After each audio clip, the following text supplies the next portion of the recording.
Selamat berjumpa kembali semua sahabat Mesbah Mujizat. Salam sukacita, salam kebahagiaan, dan salam kerukunan. Senang sekali hari ini saya Pastor Lukas Kusuma boleh menjumpai Anda dalam program Mesbah Mujizat dari kota Philadelphia, Pennsylvania di Amerika. Dimanapun Anda menyaksikan program ini, doa saya biar saudara terus melihat bahwa Tuhan tidak pernah meninggalkan Anda dan saya. Dia Tuhan Yesus yang menyertai kita, yang memampukan kita lebih daripada pemenang saat menghadapi pergumulan apapun. Jika Anda diberkati oleh program Mesbah Mujizat ini, jangan lupa untuk Anda bisa share kepada teman-teman Anda dan juga komen yang baik serta pencet like-nya, jempolnya, dan juga subscribe YouTube channel Bethany Miracle Center. Hari ini saya akan menyampaikan sebuah renungan dengan tema Rupiah Melemah. Iman jangan ikutan melemah. Hari-hari ini timeline penuh dengan berita yang menakutkan. PHK massal, lapangan kerja yang makin sulit didapatkan, rupiah yang terus melemah, harga kebutuhan naik yang cukup tajam, lalu juga para fresh graduate sulit mendapatkan pekerjaan, banyak orang bekerja keras tapi merasa tidak cukup. Akibatnya banyak anak-anak muda mulai kehilangan sesuatu yang lebih berharga daripada uang. Mereka kehilangan harapan. Banyak orang mulai berpikir, kalau ekonomi begini terus, masa depanku bagaimana? Apakah aku masih bisa membeli rumah? Apakah aku masih bisa membiayai hidup? Apakah aku akan sukses? Apakah Tuhan masih punya rencana bagiku? Tetapi ingat, musuh tidak selalu menyerang dompetmu terlebih dahulu. Musuh menyerang cara pandang dan imanmu terlebih dahulu. Karena ketika cara pandang kita rusak, maka masa depan pun akan ikutan rusak. Jadi hari ini, apapun kondisi kita, rupiah boleh melemah, tapi iman percaya kita tidak boleh ikutan melemah. Ayo coba katakan, imanku tidak boleh melemah. Nah, apa yang kita harus lakukan? Izinkan saya membagikan beberapa poin untuk membuat kita tidak jadi ikutan lemah ketika keadaan ekonomi, pekerjaan, maupun situasi politik, maupun kondisi yang sedang terjadi tidak makin baik. Tapi yuk kita belajar dari kebenaran firman. Apa yang kita harus lakukan supaya iman kita tidak ikutan melemah? Yang pertama, jangan biarkan berita menulis masa depanmu. Jangan biarkan berita menulis masa depanmu. Saudara, ketika Anda membaca berita di sosial media, jangan izinkan semua berita yang menakutkan itu menulis atau menentukan masa depanmu. Roma 12 ayat yang kedua berkata, "Janganlah kamu menjadi serupa dengan dunia ini, tetapi berubahlah oleh pembaruan budimu, sehingga kamu dapat membedakan manakah kehendak Allah, apa yang baik, yang berkenan kepada Allah, dan yang sempurna." Ayat ini mengajar buat kita harus mau betul-betul diubah oleh firman Tuhan, sehingga melalui perubahan cara berpikir kita akan bisa mengerti mana kehendak Tuhan. Kita bisa mengerti apa yang baik dan apa yang jahat, apa yang berkenan kepada Allah badan yang sempurna. Jadi jangan biarkan berita-berita menentukan masa depanmu. Banyak orang bangun tidur bukan mencari Tuhan. Mereka sibuk mencari berita. Bukannya membuka Alkitab, bukannya membaca firman Tuhan. Mereka segera membuka sosial media. Dan akhirnya yang memenuhi pikiran kita bukanlah janji-janji Tuhan, tetapi yang memenuhi pikiran dan hati kita adalah ketakutan dan kekhawatiran. Yang dilihat setiap hari adalah resesi, krisis, PHK, kegagalan, kejahatan. Lalu tanpa sadar, kita mulai percaya, aku mungkin tidak akan berhasil. Padahal iman datang dari pendengaran akan firman Tuhan. Iman datang bukan dari scrolling TikTok, Instagram tanpa akhir. Jika setiap pagi berita ekonomi lebih dahulu masuk ke dalam pikiranmu daripada firman Tuhan, jangan heran kalau kecemasan lebih besar daripada iman kita. Ingat bahwa apa yang paling sering kamu dengar, apa yang paling sering kita dengar, akan menjadi apa yang paling mudah kita percayai. Dan itu menentukan nasib dan masa depan kita. Dan tidak ada pilihan lain agar kita bisa mengerti mana kehendak Tuhan dan mana yang bukan. Kita harus izinkan pikiran kita diubah saat kita membaca dan mendengarkan firman Tuhan. Sehingga saudara tidak akan mengizinkan kabar-kabar negatif itu membuat iman kita melemah. Rupiah boleh melemah, tapi iman percaya kita pada Yesus harus makin kuat dan makin naik. Yang setuju, coba ketik katakan, imanku harus makin kuat. Yang kedua, krisis tidak menciptakan karakter. Krisis menyingkapkan karakter sesungguhnya. Saudara, di tengah-tengah krisis, kita akan melihat karakter asli seseorang, the true color daripada orang itu, warna aslinya, ketika dia menghadapi krisis dan kesulitan. Yesus berkata dalam Lukas 6 ayat 45, orang yang baik mengeluarkan barang yang baik dari perbendaharaan hatinya yang baik. Dan orang yang jahat mengeluarkan barang yang jahat dari perbendaharaan hatinya yang jahat. Karena apa yang diucapkan mulutnya meluap dari hatinya.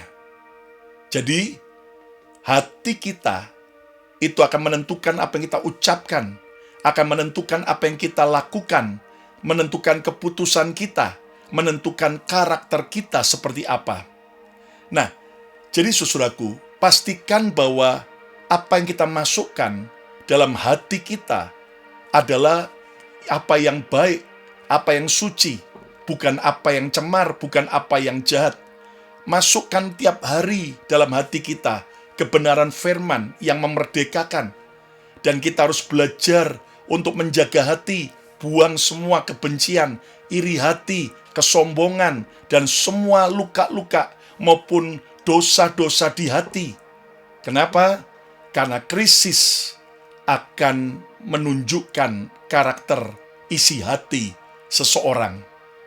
Saat ekonomi baik, semua orang terlihat beriman. Namun saat keadaan tidak baik, maka itu akan menunjukkan apakah iman orang itu kuat ataukah lemah. Saat uang lancar, semua orang berkata Tuhan baik. Tetapi ketika PHK datang, ketika bisnis sepi, ketika tabungan menipis, isi hati dan karakter sesungguhnya mulai terlihat.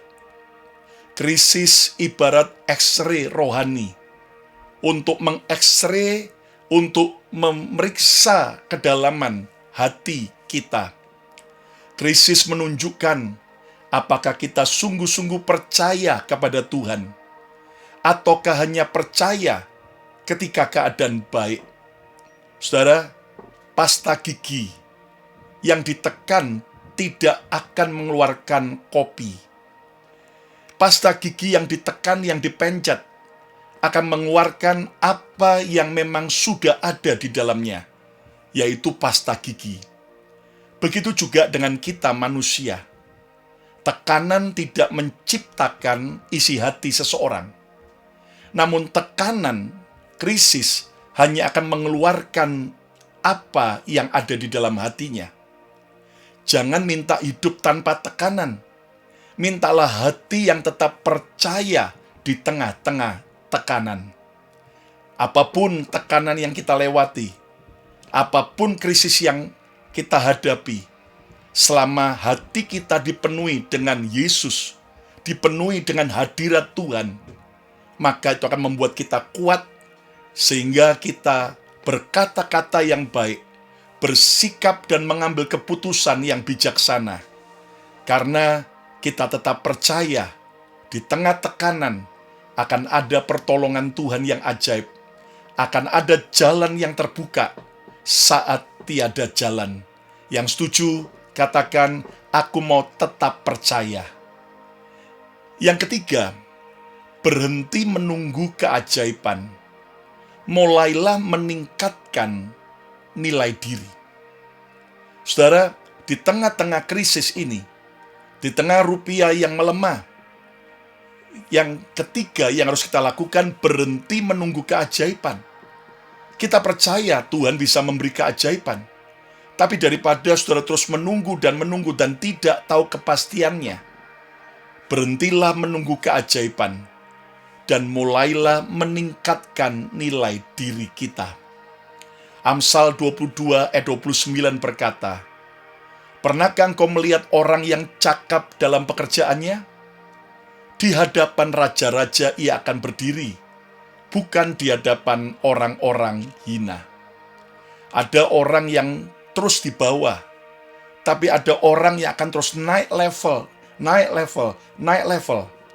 Siapa mereka? Dikatakan, pernahkah engkau melihat orang yang cakap dalam pekerjaannya? Orang yang cakap, orang yang mahir, orang yang terus mau berkembang, maka dia akan berdiri di hadapan raja-raja. Artinya Tuhan bisa mengangkat seseorang, level hidup kita, level kerjaan kita, gaji kita, pengaruh kita, saat kita terus menjadi orang yang cakap. Kita harus mau menjadi orang yang terus meningkatkan diri. Ini bagian yang sering tidak disukai oleh banyak orang. Banyak orang ingin mujizat, tetapi tidak mau bertumbuh. Mau panen, tapi tidak mau belajar dan tidak mau kerja keras. Mau promosi, tapi tidak mau mengupgrade diri. Mau diberkati, tapi tidak disiplin dan malas-malasan. Saudara, saat orang lain sibuk mengeluh tentang krisis, Yusuf berbeda. Yusuf dalam kitab-kitab Kejadian, anak Yakub, Yusuf justru sibuk mempersiapkan solusi saat menghadapi krisis. Karena orang yang bernilai akan dicari bahkan saat ekonomi sedang sulit. Saudara, terus tingkatkan, upgrade kemampuan kita. Di masa krisis, orang yang hanya punya gelar sarjana akan mulai panik. Namun orang yang punya banyak keahlian akan terus dicari dan diperlukan. Nah, apa keahlian-keahlian yang sudah Anda dan saya miliki? Yuk, jangan berkata, saya udah mentok, saya udah punya banyak keahlian. Terus kita harus tingkatkan. Belajar keahlian-keahlian baru. Belajar AI, bagaimana cara menggunakan AI dengan baik. Belajar berkomunikasi lebih baik, lebih santun, lebih menarik, tidak kering, tidak garing. Belajar leadership, kepemimpinan, untuk jadi pemimpin yang bisa menginspirasi, belajar bisnis lebih baik, lebih tajam, belajar pelayanan lebih baik lagi, lebih maksimal. Nah, kita perlu banyak belajar untuk jadi cakap. Hanya orang yang merasa tidak perlu belajar, mereka akan terus tertinggal dan makin bodoh. Karena masa depan bukan milik orang yang paling pintar, tapi milik orang yang paling bertumbuh. Ketika kita terus mau bertumbuh, kita adalah orang yang punya masa depan. Ayo coba katakan masa depan milik orang yang terus bertumbuh. Ayo kita terus mau bertumbuh. Kita tidak boleh puas dalam kerohanian kita. Pengetahuan akan firman Tuhan, terus belajar lebih dalam lagi.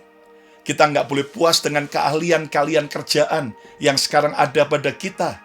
Tapi terus tingkatkan belajar keahlian baru. Sehingga saudara dan saya makin punya banyak keahlian, tidak akan rugi. Jika kamu tidak bisa mengubah ekonomi negara hari ini, ubahlah kualitas dirimu mulai hari ini. Yang mau berubah jadi lebih baik, coba katakan, saya mau terus bertumbuh.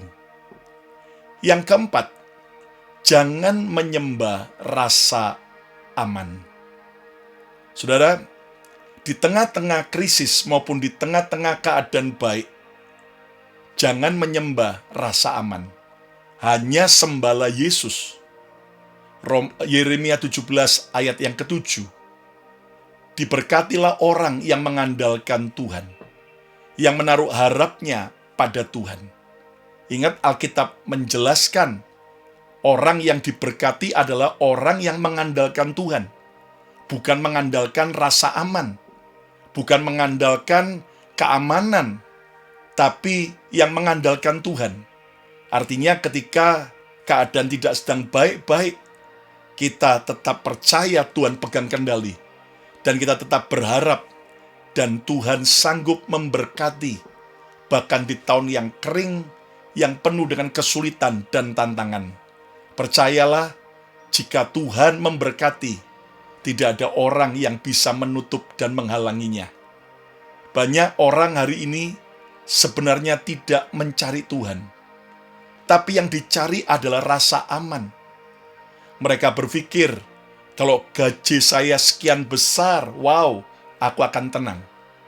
Kalau tabungan saya sekian banyak, wow, aku akan tenang. Kalau bisnisku berhasil, wow, aku akan tenang. Masalahnya ketika rasa aman menjadi Tuhanmu, ketakutan akan menjadi sahabatmu. Karena apa yang kamu sembah akan menentukan apa yang kamu takut kehilangan. Itulah sebabnya sebagian orang kehilangan damai sejahtera ketika mereka kehilangan uang. Karena selama ini mereka menaruh pengharapannya bukan pada Tuhan, tapi kepada uang kekayaan mereka.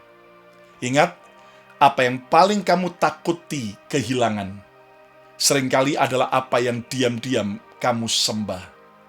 Ayo, jangan sembah kekayaan, jangan sembah pekerjaan, jangan sembah uang, jangan sembah koneksimu, sembahlah Tuhan. Dan Alkitab berkata, orang yang mengandalkan Tuhan tidak akan kekurangan berkat, tapi akan dilimpahi dengan berkat. Ayo, yang setuju coba katakan, hanya Yesus andalanku.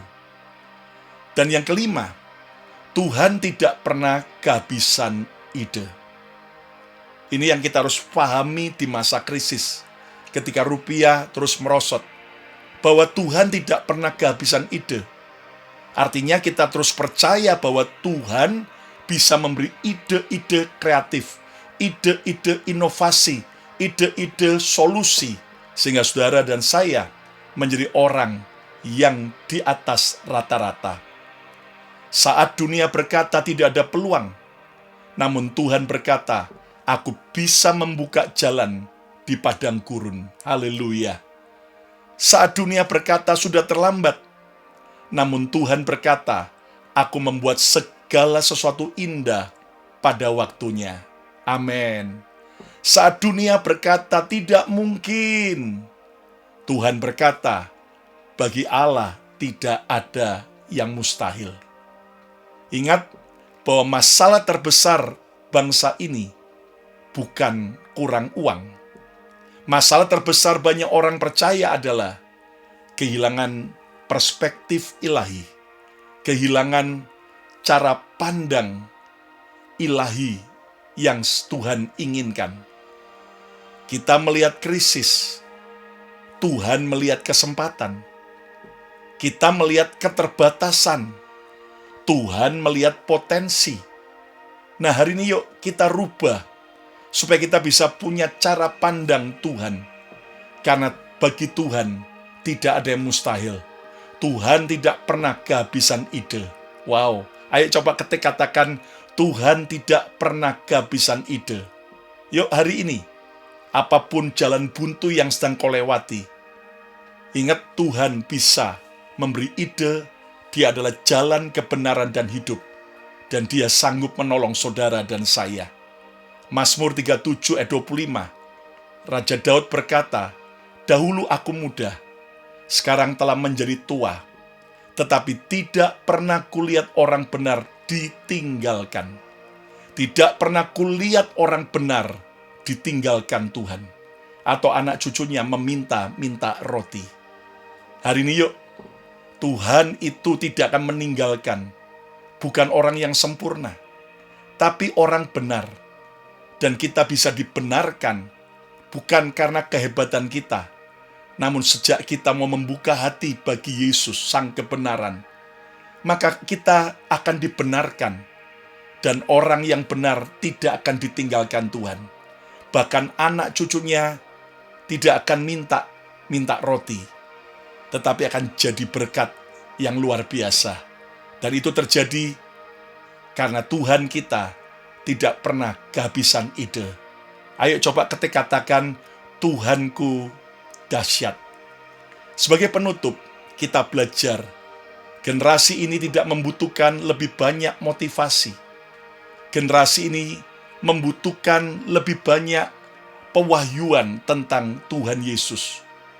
Karena motivasi membuatmu berlari beberapa hari, tetapi kebenaran pewahyuan firman Tuhan akan membuatmu bertahan sampai akhir. Dengarkan baik-baik, rupiah bisa melemah, ekonomi bisa melambat, perusahaan bisa tutup, lowongan kerjaan bisa berkurang, rupiah bisa melemah, tetapi selama Tuhan masih bertahta dalam hidup kita, masa depanmu tidak ditentukan oleh kurs mata uang. Masa depanmu ditentukan oleh Tuhan yang memegang dunia dalam tangan dan kehendaknya. Yang setuju coba katakan, Tuhan yang pegang hidupku. Jangan panik karena ekonomi sedang turun. Paniklah jika imanmu yang sedang turun. Orang dunia bertanya, berapa nilai rupiah hari ini? Orang percaya bertanya, apa yang Tuhan ingin aku lakukan hari ini? Ingat bahwa krisis tidak menghentikan rencana Tuhan. Krisis sering menjadi panggung tempat rencana Tuhan dinyatakan bagi kita semua. So, jangan takut menghadapi krisis, tapi juga jangan lengah, terus andalkan Tuhan. Dan terus percaya Tuhan tidak pernah kehabisan ide untuk menolong saudara dan saya. Dan ingat, kita harus terus mengandalkan Tuhan. Dan jangan biarkan semua berita-berita itu menentukan masa depanmu. Dan belajarlah untuk terus meningkatkan, mengupgrade diri kita. Karena orang yang terus bertumbuh tidak akan pernah khawatir menghadapi krisis apapun.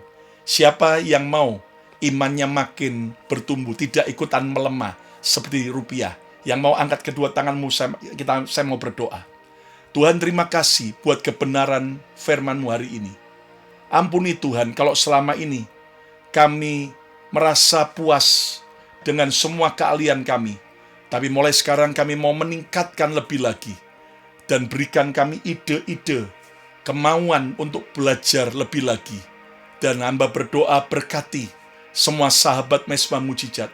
Kami tolak semua ketakutan, kekhawatiran, kegelisahan, kegalauan. Diganti dengan iman percaya. Rupiah boleh melemah, tapi iman kami harus terus naik dan bertumbuh.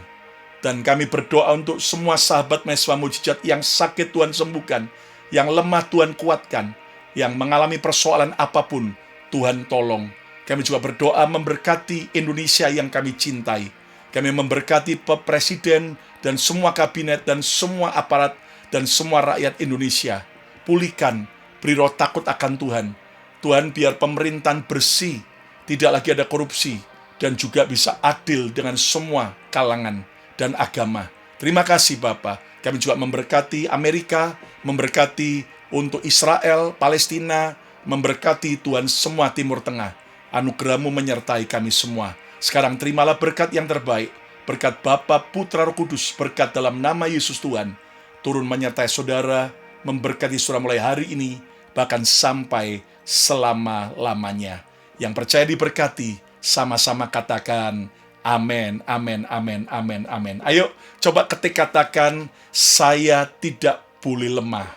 Ya, ketika rupiah melemah, tapi iman kita, kesehatan kita, sukacita kita makin kuat dan bertumbuh. Dan saudara sekalian, jika Anda diberkati oleh program Mesbah Mujizat ini, jangan egois, tapi biar teman-teman dan keluarga Anda, mereka juga diberkati. Silakan share, dan juga saudaraku komen yang baik, pencet like-nya, jempolnya, dan subscribe YouTube channel Bethany Miracle Center. Silakan follow Instagram saya Lukas Kusuma, Instagram Bethany Miracle Center. Di TikTok juga ada Lukas Kusuma, dan juga ada Bethany Miracle Center. Dan program Mesbah Mujizat hadir tiap hari Selasa dan Jumat jam 7.30 malam waktu Jakarta, dan juga hari Senin, hari Rabu, hari Kamis, hari Sabtu juga ada jam 7.30 malam, ada pujian dan ada firman Tuhan, dan hari Minggu ada 2 kali ibadah secara live dari Bethany Miracle Center di kota Philadelphia, Pennsylvania, Amerika. Hari ini rupiah boleh melemah, tapi iman kita makin naik, berkat kita juga makin naik bersama dengan Tuhan. Ayo tetap semangat jalani hidup ini. Jangan takut, karena ada Yesus yang menyertai kita. Sampai berjumpa pada episode berikutnya. Sarangi.